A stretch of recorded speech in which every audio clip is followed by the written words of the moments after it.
Alors, un album, un docu, ouais. En fait, moi j'aime bien essayer de trouver du bon dans tout, et même dans le confinement. Le bon que j'ai trouvé, c'est de me dire que c'était une phase de travail, et que en fait, moi qui aime tellement faire de la musique, et c'est ça qui me fait le plus plaisir, ça m'a fait du bien, pendant le confinement, de me concentrer sur la création, en fait. La création de l'album. Et puis, en fait, petit à petit, étape par étape, du documentaire qui a fini par être ce qu'il est aujourd'hui, mais qui a vraiment commencé par des questions qu'on se posait, par ouvrir mes ordinateurs et trouver tout ce que j'avais comme image, qu'est-ce qu'il y avait d'intéressant à raconter, et puis quel était le chemin qu'on allait prendre pour raconter une histoire.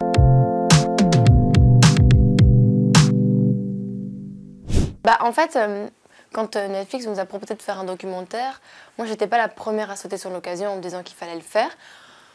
Bon, on s'est dit, bah, pourquoi pas. Après, un documentaire, il y a 1000 façons d'en faire un. On peut faire un documentaire sur la création d'un album, sur une tournée, sur la préparation d'un concert, d'une télé, d'un clip. Enfin, il y a 1000 façons et 1000 choses à raconter.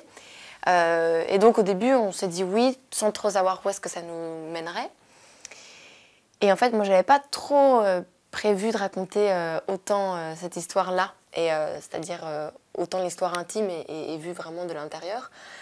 Parce que j'avais pas de recul, donc je réalisais pas que c'est pas comme ça que les gens le voyaient. Je savais pas comment est-ce que les gens pouvaient, quelle image les gens gardaient de ces 3 années où ils m'ont beaucoup vue. Et moi, j'avais même pas le recul pour mettre les mots sur ce que je venais de vivre, et donc ça s'est fait vraiment petit à petit. Et en fait, on a trouvé vraiment un peu le fil rouge du documentaire en le faisant. Et donc ça a été quand même une aventure, parce qu'au début, moi, je partais pas en me disant qu'on allait finir par en dire autant en fait sur mon intimité et même la psychologie derrière tout ça, quoi.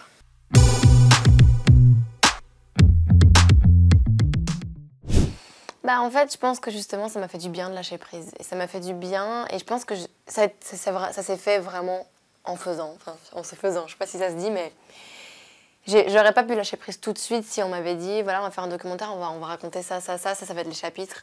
Là, j'aurais dit jamais de la vie, j'aurais fait stop. En fait, c'est qu'on en a fait des essais. Et en fait, je dis on, mais c'est pas vraiment vrai, c'est vraiment Brice et Seb qui faisaient tout, parce que moi je voulais pas non plus être totalement la tête dedans, parce que je trouvais que ça allait manquer d'objectivité. Et justement, en fait, le lâcher prise, il est venu parce que j'ai accepté de donner beaucoup de choses quand on tournait des images, et de me dire, bah, on verra au montage ce qu'on garde, et de faire entièrement confiance au monteur et au réal. Et j'ai eu raison, parce qu'il y a des choses que j'ai fait supprimer, il y a des choses où j'ai dit, bah non, j'ai quand même eu mon veto, et heureusement. Mais en même temps, les choses et la façon dont on les raconte, je crois que c'était important de faire un mélange entre... Moi, je leur donnais accès à ma pensée, à vraiment ce que je pensais au plus profond de mon cœur, et à ce qui m'avait fait du mal, du bien, ce que j'avais bien mal vécu, comment je l'avais vécu. Et après, bah, c'était au travail des réals de raconter l'histoire, en fait.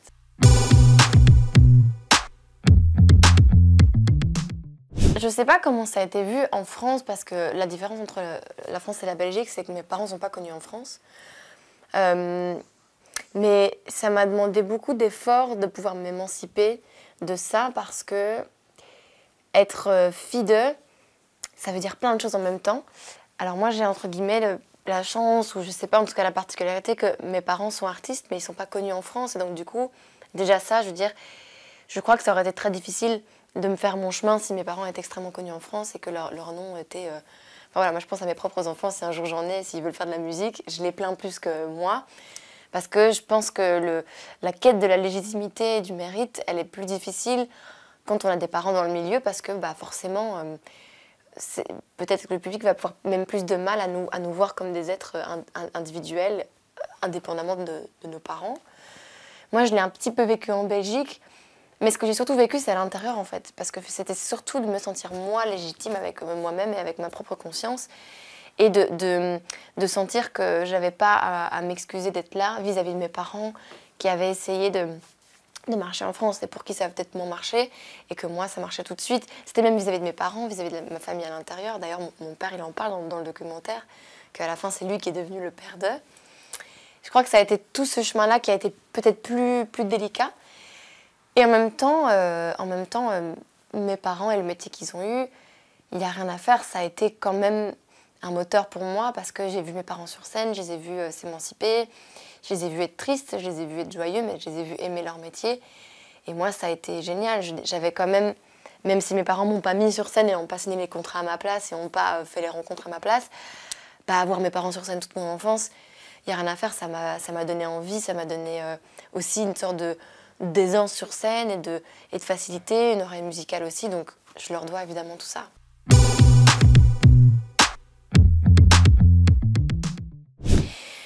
Bah ouais, c'est marrant parce que j'entends souvent ça, ah ça n'a pas été si facile que ça, j'avais pas cette image que les gens pensaient que c'était si simple.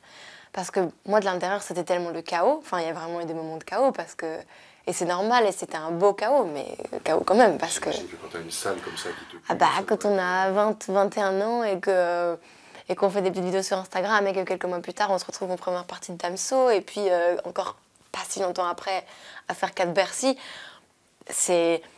ça peut que se faire dans une sorte d'énergie hyper intense qui n'est pas toujours gérable. Mais aussi, ouais, les épreuves, heureusement que je les ai vécues. Et cette première partie de Damso, heureusement que je l'ai vécue parce que ça m'a donné une sorte de force comme ça pour la suite. Et même au moment même, de trucs où genre c'était au-delà de moi, il fallait que je le fasse. J'avais pas envie d'abandonner, j'avais pas envie de faire une marche arrière. Je voulais un peu me plonger dans cette piscine d'eau froide parce que je savais que c'est ça qui allait me faire vivre des choses et que cette expérience que j'ai vécue, bah non seulement m'a permis de rencontrer Damso et d'en faire mon ami et puis qu'on puisse collaborer ensemble par la suite, mais à titre personnel, ça m'a permis aussi de me confronter à un public qui ne voulait pas de moi et ça, c'est quelque chose que je souhaite à tous les artistes parce que ça te remet un peu les pieds sur terre, quoi.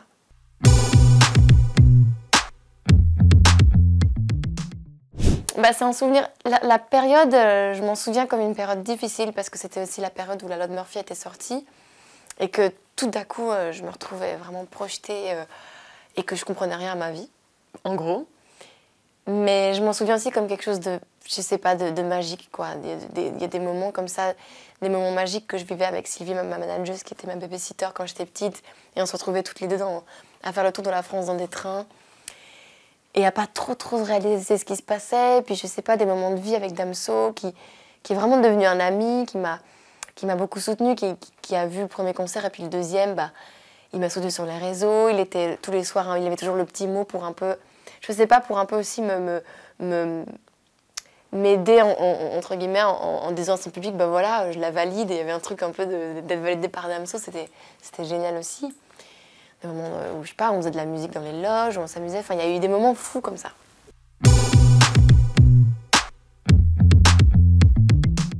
Et puis, ouais, la loi de Murphy sort en 2017. Et là, bah, en fait, c'est au-delà de tout ce que j'avais espéré parce qu'il y a plein de vues, il y a plein de réactions. Et puis, il y a une tournée qui se lance alors qu'il n'y a pas d'album. Et donc, quelques mois plus tard, on part en tournée avec un single et demi, et et voilà quoi. Et genre à partir de là, en fait, j'étais partie dans une sorte de tunnel fou, mais ça veut dire que on n'avait pas le temps pour préparer la tournée, on n'avait pas le temps pour préparer être sur scène. Enfin, tout s'est fait à l'arrache, quoi.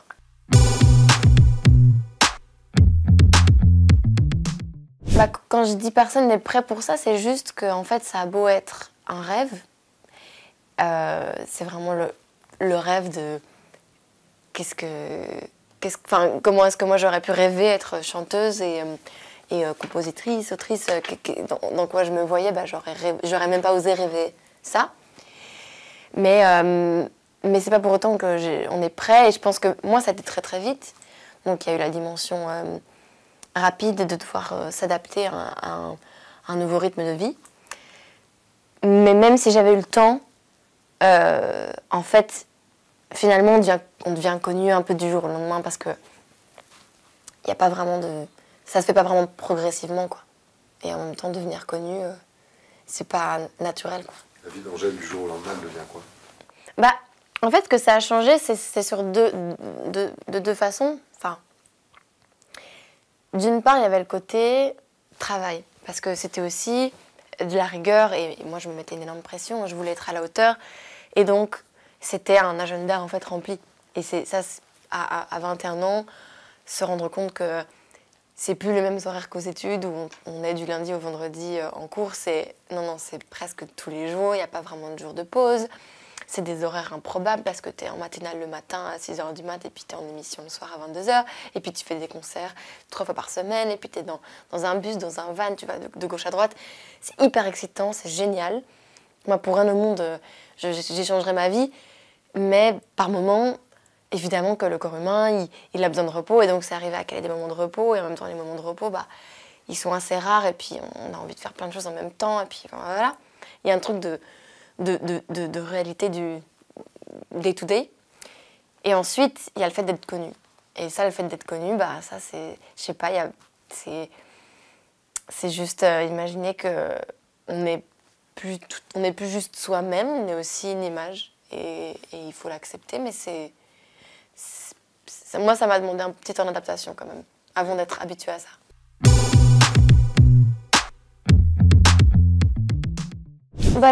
J'en ai souffert, en fait, pas tellement que ça. J'en ai souffert par un moment. Il y a eu des étapes, des épreuves. C'est juste qu'il a fallu un temps d'adaptation. Je vois ça plus comme un... Parce que je pourrais pas dire que j'en ai souffert dans le sens où...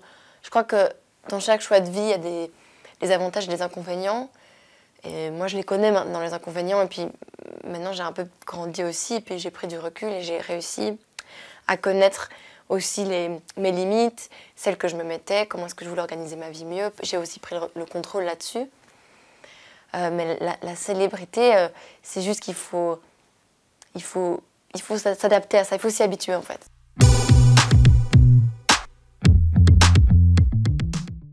T'es dans la vie des gens, t'es sur des posters dans la chambre des enfants ou à la télé, ou même quand les gens n'ont pas envie de te voir, ils te voient à la télé même s'ils t'aiment pas. Enfin, il y a un truc où ton nom, et même moi, en fait, sans parler de moi, si j'écoute un artiste, je sais pas, j'écoute l'album d'Orelsan, le temps que j'écoute l'album, je l'écoute dans mes oreilles, je vis ma vie, j'ai l'impression qu'il me parle, et pourtant je sais très bien qu'Orelsan il me parle pas à moi, mais en fait voilà, c'est ça, c'est normal, tu fais partie de...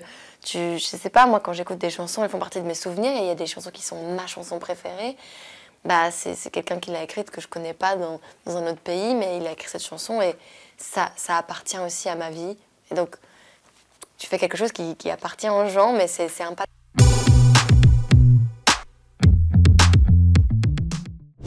En fait, c'est là que je trouve que la distance et c'est là que j'ai compris que c'était un peu à moi aussi d'arriver à pas en vouloir en fait aux gens qui m'arrêtent dans la rue et accepter que ça faisait partie du truc. Et aussi, moi, à m'adapter, en fait. Il y a une forme d'adaptation que je fais. Il y a des choses que j'évite, genre la sortie des lycées à 16h, j'évite. Ou alors, si je le fais, si je passe devant, j'ai mes petites techniques pour... Parce que voilà, je vais pas en vouloir à mon public d'exister, et tant mieux. Mais c'est vrai que moi, je veux pas non plus me mettre devant une sortie d'école. Ou alors, à moins que j'ai envie de recevoir du love, mais... Si j'ai envie d'aller acheter du papier toilette, je pense qu'il y a des chemins que je vais éviter. Mais relativement, dans la vie de tous les jours, il y a pire. Hein. Franchement, c'est gérable.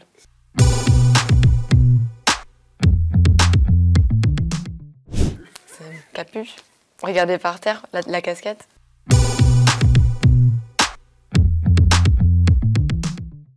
En fait, l'engagement féministe, je vois ça comme vraiment une super belle histoire parce que il y a eu Balance ton quoi qui a vraiment été, que j'ai écrite vraiment quelques mois après Balance ton porc, après les débuts de cette révolution féministe en gros, et que j'ai vraiment écrit à un moment de ma vie où j'avais pas encore idée des enjeux qui allaient en découler. Je me rendais pas compte du succès que j'allais avoir évidemment, et donc c'est au moment où la loi de Murphy sortait, c'était franchement au tout début. Donc j'avais pas tout à fait idée de ce qui allait se passer ensuite. Et en fait, il y a eu vraiment une sorte de chemin qui s'est fait, où ensuite il y a eu le clip. Quand on a réalisé le clip, ça c'était vraiment très cool parce qu'on a pu aller encore plus loin dans ce qu'on allait représenter dans les images. Puis on s'est beaucoup amusé à le faire. C'était un clip où on avait l'ambition de faire quelque chose d'instructif et en même temps de léger, de drôle, qui allait normalement parler à tout le monde et qui allait être reçu. Et puis voilà, après, s'en est suivi ce truc de porte-parole et où parfois, moi, je me suis rendu compte qu'il fallait jamais que j'oublie que mon créneau, c'est la musique et que c'est à travers la musique, en fait, que j'arrive à faire passer les messages de la meilleure des manières. Et c'est ça que moi, j'ai retenu, en fait, de me dire, la musique reste mon exutoire numéro un. Et je pense que ce qui a fonctionné avec Balance ton quoi, c'est que c'était hyper sincère. Et en même temps, ça restait de la musique, ça restait quelque chose d'agréable à écouter, ça restait un beau message qui juste, je sais pas, qui glisse comme ça. Il y a eu des retours de bâton, justement, entre guillemets, à cet engagement féministe. Je réalisais pas en l'écrivant, mais forcément, bah, ça fait peur, je pense, et ça fait appel à un mouvement, c'est même presque politique. Donc je pense qu'évidemment, je me suis heurtée à des gens qui n'étaient pas d'accord avec moi. En même temps, je crois que bah, c'est leur droit de ne pas être d'accord avec moi. Mais moi, ça ne m'éloigne pas de la cause, quoi. Je me dis pas pour autant que je devrais arrêter. Mais ça m'a juste convaincue que je devais continuer à faire de la musique et à faire passer les messages qui étaient vraiment... à faire passer mes valeurs dans mes chansons comme j'ai toujours fait, quoi.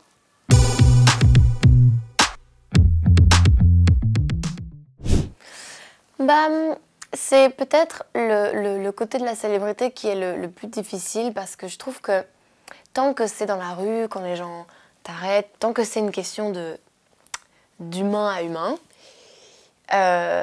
même si évidemment je suis comme tous les humains, qu'il y a des moments où bah, je suis au téléphone, où je suis occupée et qu'il n'y a pas toujours le moment propice pour parler avec des gens. Et je peux jamais trop leur en vouloir et j'essaie toujours quand même de me rappeler que bah, moi aussi il y a des artistes que j'aime et que si je les croisais dans la rue, j'aurais envie de leur parler. Donc jusque-là, ça, j'arrive à vivre avec. Quand c'est plus une question d'humain à humain et que c'est une question plutôt de scoop, de press people, c'est là que je trouve que c'est dommage parce que c'est une sorte de distorsion un peu de la réalité et que ça, je trouve que c'est la partie du jeu. J'ai souvent entendu, oui, mais ça fait partie du jeu. Je suis d'accord que ça fait partie du jeu, les gens dans la rue, les gens en concert, les photos dans la rue, les photos volées dans la rue. Ça, comme moi, j'ai jamais joué à ce jeu-là, j'ai jamais acheté ces magazines. J'ai eu beaucoup de mal à accepter que ça faisait partie de ma vie et encore aujourd'hui, ça reste une petite charge mentale. Donc ça, je pense que c'est peut-être le truc que j'arriverai jamais totalement à digérer. Mais en même temps, je peux pas faire autrement parce que ça existe et que ça existera probablement toujours. Mais ouais, devoir accepter que ma vie privée, sentimentale, faisait l'objet d'articles de presse, alors que moi je fais de la musique et que j'ai toujours aimé être sur les réseaux pour rester proche des gens, mais que finalement, moi, ce que je vis dans ma vie sentimentale, si je choisis pas de l'exprimer, bah, c'est que j'ai que mes raisons, c'est que j'ai mes raisons. Alors quand c'est fait à mon insu, évidemment, bah, c'est pas très fun, quoi.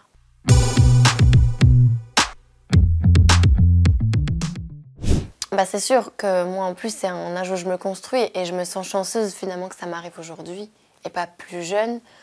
Je pense à des artistes plus jeunes que moi qui doivent en baver parce que moi, j'ai commencé à être connue à 21 ans, mais je pense qu'il y a une sorte de... Ça a vraiment commencé à être, je dirais, un peu hors de contrôle quand quelques années plus tard, vers 23.